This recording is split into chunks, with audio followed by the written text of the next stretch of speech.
What's up, y'all? This your girl, Drew with the T. Welcome to my channel. If this your first time here, please be sure to hit that subscribe button. Let's help the channel grow. Okay, y'all. Today, we're going to be talking about how to overcome a breakup, especially at a time like this.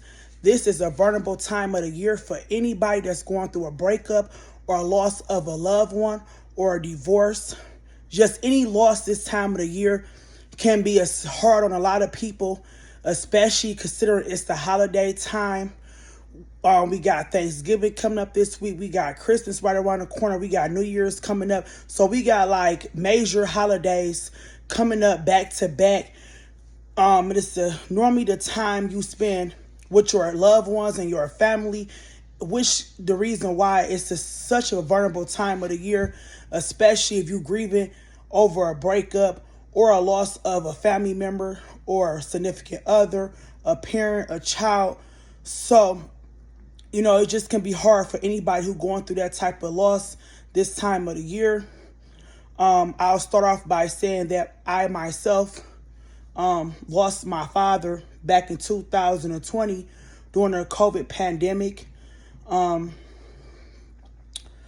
so, when I think about the holiday time, I myself experienced the death of a loved one, which was my father. So I can very much relate to people who lost of a parent, especially around a holiday. And also just going through a breakup or just a separation or a divorce, because it's still a loss. Don't matter how you look at it, a loss is a loss. At some point, you loved and cared about that person, even when it's just a breakup. Even if it was a toxic breakup or a toxic marriage, when you become in a relationship, a serious relationship or a marriage with a person, you become very close to that person and you start to share your life with that person and you become a habit. We as people, we do daily routines. We are creatures by habit, and we just, it's just like a daily routine. You used to going home to that person.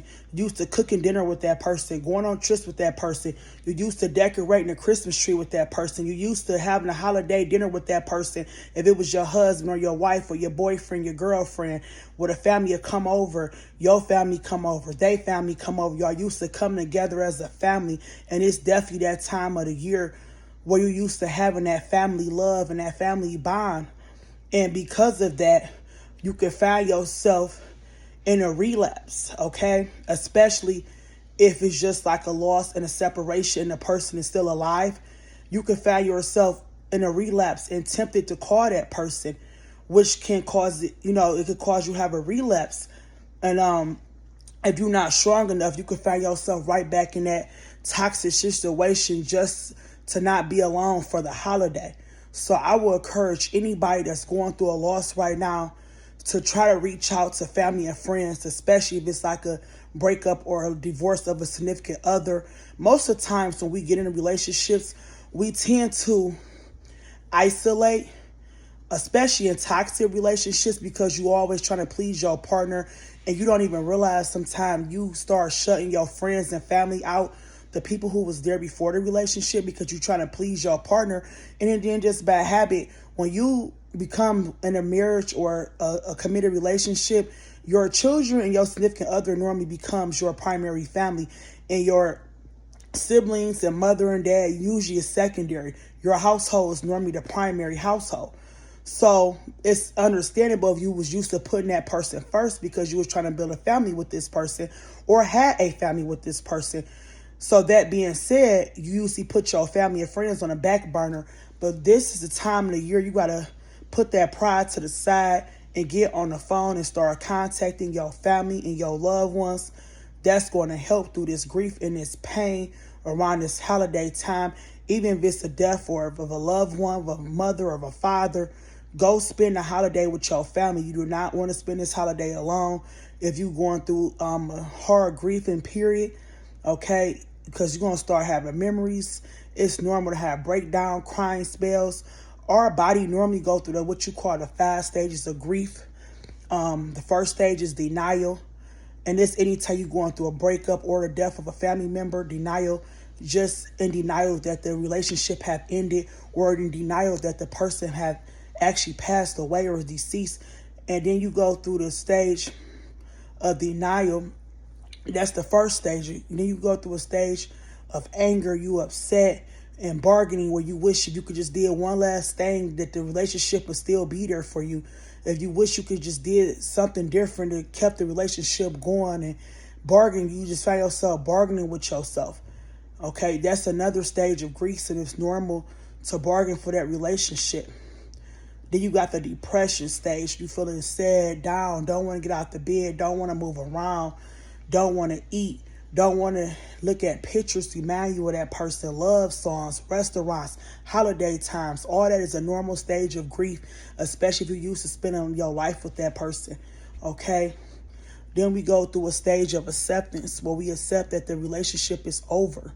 But even then, we find ourselves, we thinking we doing good, and we thinking we healed, and you can find yourself right back in stage one, denial. It could be a favorite song, holiday time of the year, a favorite restaurant, an old picture, an old memory, and you right back in square one.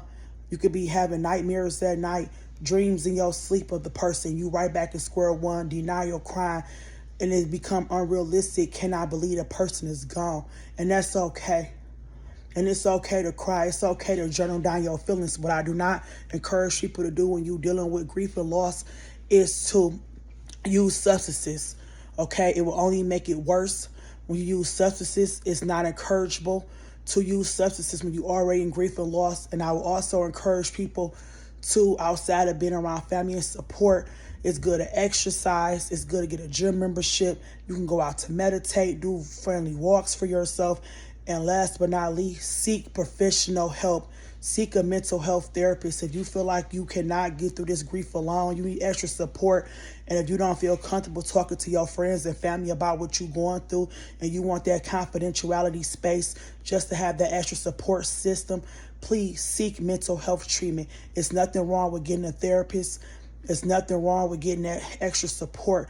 It's just confidentiality. You get the chance to get the professional help that you need from somebody who don't know you, a third party. And you don't have to let people know you're going to therapy. It's nothing to be ashamed about going to therapy. It's when you don't get the help and you walking around with all that built up. That's what make things worse.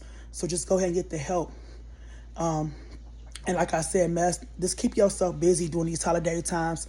Reach out to people that you know genuinely care about you when you're going through this grief or loss, especially if you're going through a breakup or a marriage or a divorce, because you don't want to find yourself relapsing just to get through the holiday season with that toxic person or the person you trying to leave, and just for it to be right back spring and you right back in square one, and you wish you would have stayed strong. You wish you would have sought help, and you would have wished you would have sought out to your family just to get that extra support. And so you don't want to, go back just because you're lonely or because it's the holiday season. That holiday season can put that extra expectation on people and make them feel like they got to be vulnerable and go back to bad situations because that was their normal family. Get the help, y'all. Reach out to your family. But I'm about to get out of here. This your girl G with the T. If this your first time here, please be sure to hit that subscribe button. I love giving y'all support, advice from real life situations. And yeah, check me out next episode, y'all. Y'all have a nice night.